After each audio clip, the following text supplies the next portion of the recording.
Alright, time to play some Arkham Horror, the card game.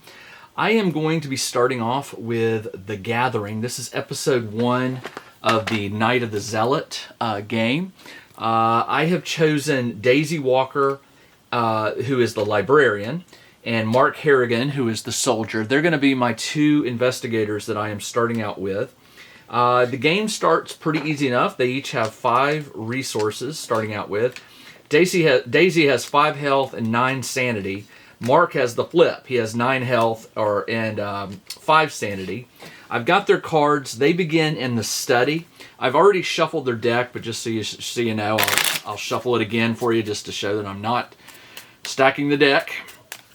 So this is Daisy's deck. Now Daisy's deck has an extra 15 cards in it because during the deck creation, I chose a card called Forced Learning. Forced Learning allows her to expand her deck to size 15. And what she does is during her upkeep phase, instead of drawing 1 card, she'll draw 2, keep 1, and discard 1. So it's a really nice card for her to have. Now, Mark begins with Sophie. This is sort of it's sort of like a weakness card. It can be a good thing and it can be a bad thing. It's his sister, and apparently he can assign damage to this card, but at certain times it may flip over and then he will take penalties for it. So during this time, let's see, Sophie cannot leave play, you get my... Yeah, so when it fills up, if Mark Harrigan has 5 or more damage on him, you flip this card. So we want to watch the damage on him. And they begin, as I said, in the study. Daisy also has a card called Down the Rabbit Hole, which is a permanent card. I chose it at deck creation. It says, after each scenario of a campaign, reduce the XP cost of the first 2 cards you upgrade before the next scenario by 1. Then increase the experience cost for you to purchase new cards by 1. So there's a plus and a minus to it. All right, so what I'm going to do is I'm going to read you the agenda and the act. These form a book. They're telling a story. And the left side is the agenda. This is what you don't want to move forward. And there are 3 cards in here. And in the act, there are 3 cards. You do want this to forward, and this requires clues in order to go forward. So let me read you the introduction to the adventure. It says, Friday, September 18th, 1925, Arkham, Massachusetts. It is the end of a long and abnormally hot summer. The first hints of autumn beckon, but a heavy heat persists, relentless. A silent, unspoken anger grips the town. Tempers are short, and in the last week alone there have been numerous reports of townspeople coming to heated, violent blows with one another over simple misunderstandings. And now a call from James Hankerson. He claims to have found a dismembered body in his barn. Blaming the weather would be too easy. There is something wrong with this town, and not a whole lot the old soothsayer can do to stop the slide. This old soothsayer. My auguries indicate a small group of investigators will soon take note of these strange happenings and set forth to make things right. I'll be watching their progress, but I won't be holding my breath. Now, my 2 are the investigators. So again, this is called The Gathering. You and your partner have been investigating strange events taking place in your home city of Arkham. Over the past few weeks, several townspeople have mysteriously gone missing. Recently, their corpses turned up in the woods, savaged and half-eaten. The police and newspapers have stated that wild animals are responsible, but you believe there is something else going on. You are gathered together at the lead investigator's home to discuss these bizarre events. I've already set up the deck, which is right here. I'll go ahead and shuffle it again. It's already shuffled a bunch of times, but we'll shuffle it a few more. And this is the deck that I will be drawing from at various times, depending on the story and what happens. This will go right up here. And here is the act, okay? The agenda, excuse me. What's going on? It is late at night. You are holed up in your study, researching the bloody disappearances that have been taking place in the region. A few hours into your research, you hear the sound of strange chanting coming from your parlor down the hall. At the same time, you hear dirt churning, as if something were digging beneath the floor. This requires 3 doom to advance. We do not want to accumulate doom, but unfortunately you do at a certain rate. So eventually it will flip. Now the act says trapped. As you leap to investigate, the door to your study vanishes before your eyes, leaving behind only solid wall. You're trapped inside your study until you can find another way out. This one takes 2 clues per investigator, so 4 in all to advance the act. Both Daisy and Mark begin in the study. Since they're in the study, I will go ahead and reveal it. There are 2 clues per investigator here, so we'll put a bunch of clues on here. Well, let me see if I can find them. 1, 2, 3, and 4. So there are 4 clues to obtain. And the room has a shroud of 2. That's the difficulty it is to obtain these clues. Now, in this game, you win the game by getting clues and forwarding the story. You lose by getting doom, and the bad part of the story happens. So both players will draw 5 cards, and I'm going to go ahead and draw Daisy's. 1, 2, 3, 4, 5. You get a mulligan, and if you draw a weakness, you get to give it back. After search the top 9 cards for a relic. I don't like that one. I do like that one. I do like that one. I do like that one. And these are kind of pricey. Let me go ahead and give these back. I'll draw 2 new ones. Okay, I've got my 2 new ones. These get shuffled back in. After you draw your mulligan or discard a weakness, because you can't have a weakness as your first draw. Weakness is 1 card in here that really hurts your investigator. So if you draw the weakness, you're allowed to set it aside and keep drawing. And I am terrible at shuffling. And then you have to shuffle the deck again. All right, so Daisy's deck is shuffled. Let's get Mark's deck. 1, 2, 3, 4, 5. Let's see what he's got. He's got a weapon. Oh, he drew his weakness, so we can set that aside. He's got 1, 2 punch, another weapon. I drew 2 weapons. I don't need 2, so I'll mulligan that. And I drew 2. You know what? I didn't shuffle his deck. I was like, why are these cards... I guess I didn't shuffle his deck. Why are the cards double on everything? You can have a maximum of 2 cards of each type, unless the card says you can only have 1, like a weakness or something like that.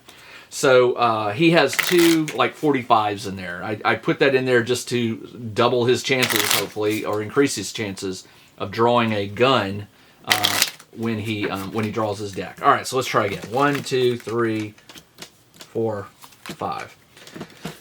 All right, I did forget to shuffle his deck. All right, let's see what we got. We got the home front, which is not bad. Flashlight, trusted, safeguard, and I got his weakness. So let's draw. Do I want this one? If the skill test, move Mark Cameron to... I don't want that one. I do want that. I do want that. I do want that. Okay, so 1, 2, 3, 4, 5. All right, so I've got his deck. I'll shuffle these back in, and we will get started. If you're not familiar with Arkham Horror, the card game, it is one of my favorite games. I love everything related to the Lovecraft mythos. I play all kinds of games related to Cthulhu and the mythos, but this has to be just absolutely one of my most favorite games. All right, we will go first with Daisy. Each you get 3 actions. You can draw a card. You can get a resource. You can play a card. Certain cards can be played as actions. Some can be played as fast, meaning you just play them instantly. Daisy has a special ability. It says you may take an additional action during your turn, which can only be used on tome abilities. So she collects tomes, rare books. And as she gets books, that will give her an extra action on her turn. But right now she only has 3. So let's see what she's got. She does not have a tome yet. What she does have is a flashlight, which helps lower this shroud value. She also has a ward of protection. When she draws a non-weakness treachery card, she can cancel it and then take a horror. And she has 9 horrors, so she's got a solid mind. She's got an ally, a research librarian. After it enters play, search your deck for a tome, add it to your hand, shuffle. Okay. So let's go ahead and get the research librarian out. And I have to pay 2. So that's the first action that I'm taking. And it says, after the research librarian enters play, search your deck for a tome and add it to your hand. I can pick any tome I want. So let's just go through and see. And then I have to shuffle. So she's got like 5 or 6 in here. So far, here's Old Book of Lore. Old Book, choose an investigator. The investigator searches top 3 cards, draws it, and shuffles. No. Forbidden, draw. Nope, I don't want that one. She's got some good ones and she's got some not so great ones, but some good ones that will come in play later in the game. You get +2 research for this investigation. If you succeed, you may draw a card. That's not a bad one. Let's look at that one. But it does cost 3 to play it. Arcane, let's see. Tome, Archaic Glyph. Discard at least one, replace 1 research after discard. Okay, no, I don't want that one. Okay, the Necronomicon is a tome, but I don't want to draw it. It's her weakness as well. All right, so I drew the card. I'm going to go ahead and shuffle, and we will play her second action. Oops. Which I'm going to play that Grim Memoir, and then I'm going to do a. Well, let's see. Hold on. What do I really want to do? I got the tome and I add it to my hand. Okay, so I've got a hand size here. And my maximum hand size, by the way, is 8. You can have 8 cards at the end of your turn. If you have more than 8, you have to discard down to 8. So with a research assistant, I could add it to my... I could go ahead and get this out, but she's got a high research of 5 anyway, and the shroud is 2. So I would have to do really, like, get the auto failure. So I'm going to go ahead and do an investigate action. This will be my... I've done my first action. I'm going to do my second action. Now, I am playing what's called the easy version of this game, and I choose that because I like to experience the story. I don't want to get killed too early in the game. You can get killed in the easy. Don't think the easy is super easy. It just means you're going to get more of the story aspect versus just losing your mind drawing bad numbers. Now, these are tokens. I will draw one, and they have symbols and numbers. If it's a number, you add or subtract it based on whether it's a plus or minus. And if it's a symbol, you consult this card right here to determine what the value is. I'm looking to beat 2. Her research is 5. So I've already beat it, unless I draw a token that says auto fail or something like that. So I got a -2. 5 minus 2 is 3. 3 beats the shroud. So she does manage to get a clue. That is her second action. I'm going to go ahead and do a third investigate. 5 versus 2. And I got 5 plus 1, so easily she gets the next clue. That is her third and final action. She does not have a tome out, so she does not get a bonus action. If she had a tome out, she would get to do that action. So I could have probably done the tome, but no. You get +2 for your investigation. If you succeed by 2 or more, you may draw 1 card. Well, maybe I should have done this. Spend a secret. You get 2 for this investigation. So maybe I should have. I'll do it next turn. All right, her turn is over. So I flip her card over to the black and white image to indicate she is done, and it comes over to Mark's turn. Now, Mark has a special ability. It says, after damage is placed on a card you control, draw a card. So if he has an ally out and damage is put on it, he gets to draw a card, which is kind of nice. And he does have some allies in his deck. As a matter of fact, one of the first ones I drew was called Guard Dog. I want to go ahead and get Guard Dog out. It costs 3, and that is his first action. And it says, when an enemy deals damage to Guard Dog, the dog deals 1 damage back. So I can always have the Guard Dog take damage to deliver a point damage back. That was his first action. Now, he's got 2 flashlights, which will help him because Daisy really doesn't need it. A flashlight, when you spend a use, it gets 3 uses. It subtracts 2 from the shroud. His investigate is only 2. So he has to draw a 0 or a plus number to win, and that's not very good. So let's go ahead and get him a flashlight by paying my remaining 2. And it has 3 uses on it. So I'll put 3 uses. And for his third and final action, I'm going to spend it to do an investigate. And he draws from the bag. And remember, his investigate is 2, but the shroud is now 0 because it's -2 with a flashlight. And I got -2. So 2 minus 2 is 0. But remember, the shroud is 0. So I still get a clue. And that is his third and final action. All right, so that is how the investigator's action goes. Now, after the investigator's action, there's an order to this. So the Mythos phase goes first. in this case, you ignore the Mythos phase for the first turn. This is the first turn. Then's the investigation phase, which is what I just did. Then you do the enemy phase, if any enemies are out, and there currently are no enemies out. Then you go to upkeep. What happens with upkeep? With upkeep, you flip your card back over. Everybody gets one resource, and they get to draw a card. Now, remember, Daisy gets to draw 2 cards and keep 1 and discard 1. So I'll draw 2, and I got the Necronomicon, which is a weakness, and Feed the Mind. But it says, I believe, that if you draw the weakness, you have to take it. You may take an additional... Oh, hold on. Her special ability. Draw 2, discard 1. I may be wrong. I think she can discard her weakness since she drew it. Because it does say, instead of drawing a card, draw 2 cards. So I'm going to play that until somebody tells me otherwise and points me to the rule book where it tells you that. But I'm going to keep Feed the Mind. It gets 3 uses, and when you exhaust it and spend one of the uses, you get to test book knowledge. For each point you succeed, you get to draw a card. This can get her hand really, really high up. All right, so that is Mark's hand. I need to keep her hand set, and this is her hand. All right, Mark gets to draw a card, and he draws Trusted. Play only during your turn, attached to an ally. Attached ally gets +1 health and +1 sanity. That makes the guard dog stronger. I love that card. All right, that is it for the upkeep phase. Now we go to the Mythos phase. So on the Mythos phase, what you do is you place a Doom token on the agenda. Now remember, I told you that the agenda has 3. When this gets 3 Doom, you go to the next one and you read it. So we have a Doom. Then you draw a card, a treachery card, or I'm not sure what they call these cards. You draw one for your lead investigator or whoever went first and then second. So Daisy went first, so she will draw a swarm of rats. It spawns in her area, so she is under attack. And remember, we're not in the monster phase yet, or we're not in the enemy phase, so they're not going to attack.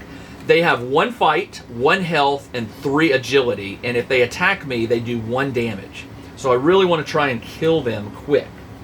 All right, so that stays, and Mark draws Rotting Remains.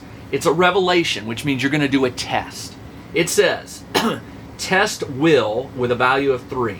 For each point you fail, take a horror. Now, Mark, his will is 3. I will draw a token from the token bag. Now remember, I don't want a negative like a -1 or a -2, because then he's going to take horror. But before I do that, I want to look at my hand. All cards have these symbols. They don't all have symbols, but I think most of them do. They have a little symbol below the cost, and it's a symbol. And this one is will, investigate, will. I can contribute this to give myself 1 will. So it would boost my will from 3 to 4. Here's one called, I don't want to get rid of that one. I've got 2 trusted. So I'm going to contribute one of these. It goes into the discard pile. So my will is now 4. I'm testing 4 versus, what did I draw? 3. I don't like those odds. But any investigator, you can contribute the investigator can contribute as many cards as you need that have that symbol. Any investigator in your area can only can contribute a maximum of 1. So Daisy, I could look at her hand, and she could do Unexpected Courage, which will give him 2 wild. So that would take him from 3, 4, 5, 6. That would take him 6 versus 3. Pretty much a guarantee to win unless he draws the auto fail. I'm going to contribute. Actually, no, I'm not, because she's going to need that to fight those rats. I'm going to contribute Barricade. Well, that one may be a good one to have later.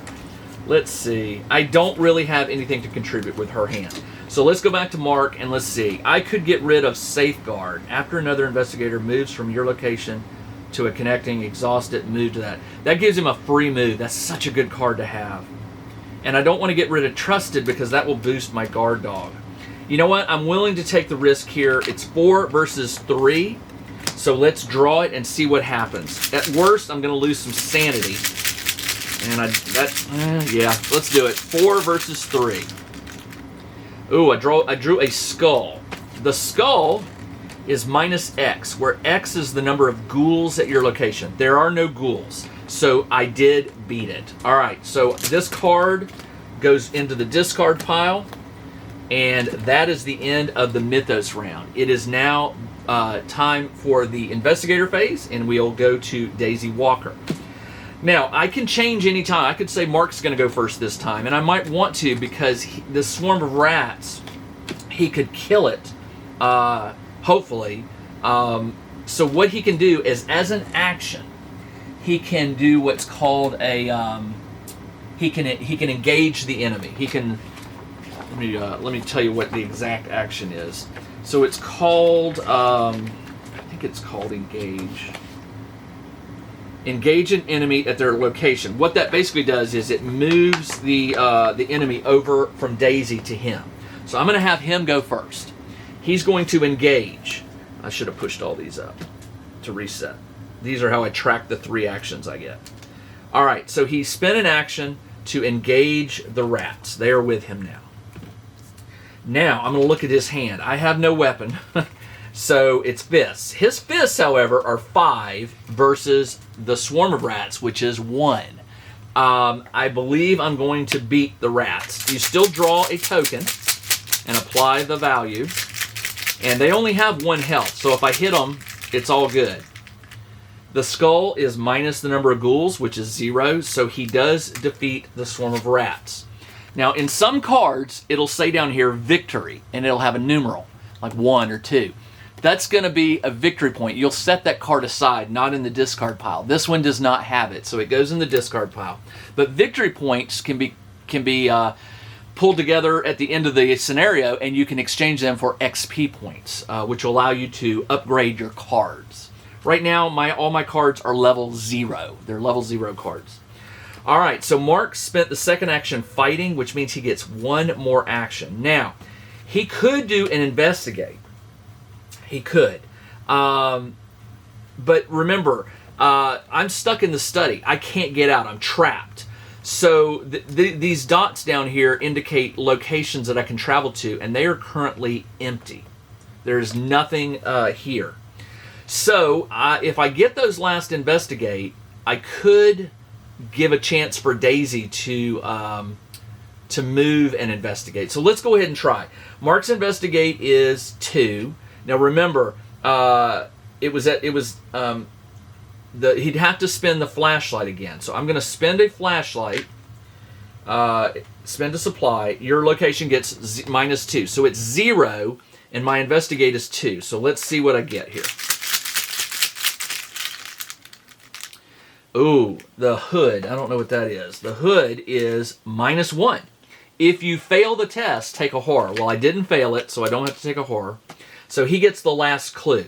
Now, in this game, as soon as you have enough clue amongst all your investigators, you can jump to the next act, unless it tells you that all the investigators have to be at the same location. Well, in this case, they are.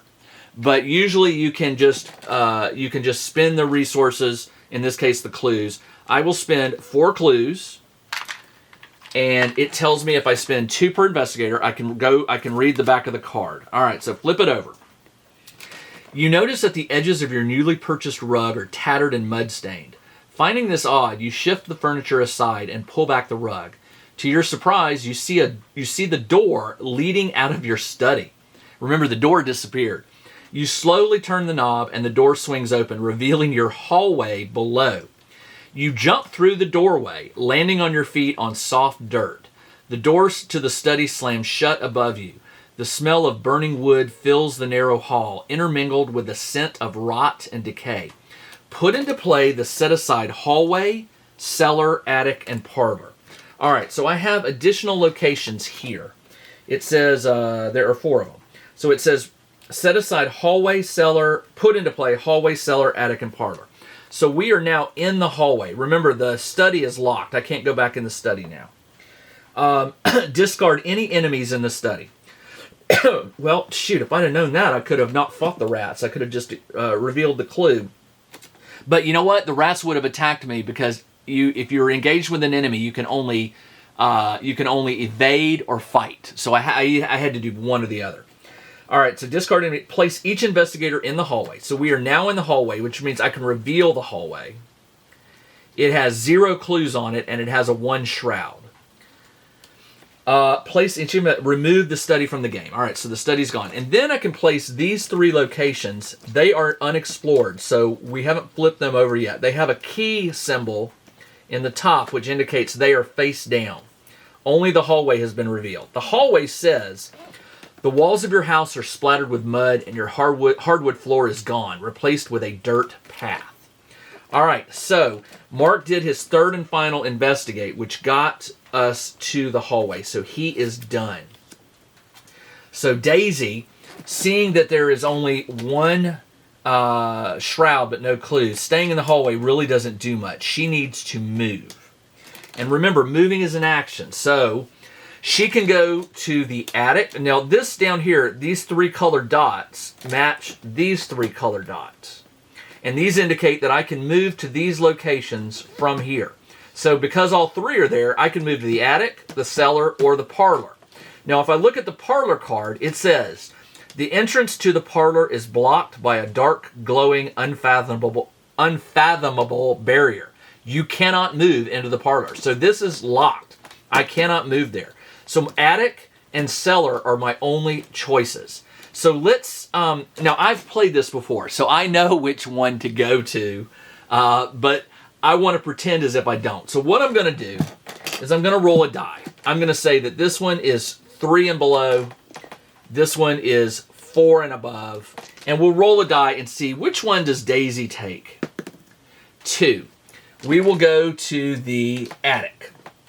All right, so Daisy decides to move, slide this down, to the attic. You flip it over. It has 2 per investigator, so it has 4 clues on it. 1, 2, 3, and 4. 2, 3, 4. It has a shroud of 1, but when I flip it over, you read what's on the box. It says forced. After you enter the attic, take a horror. So she automatically goes from 9 down to 8 horror. And that's just because I guess it's spooky up there and she's scared and you got to do it. All right, I am going to end this video right now. I keep these videos to 30 minutes or less. So in the next episode, we'll continue with Daisy investigating the attic. Until then, this is Jim the Tabletop Engineer. Thanks for joining me on this game of Arkham Horror, the card game. I'll be back very soon with the next episode. Until then, everybody, take care. Check out the new RPG and Wargame newsletter. Each week, the Tabletop Engineer shares news, products, Kickstarters, and much more related to the gaming hobby. It's free to subscribe, so check out the link in the video description below to sign up.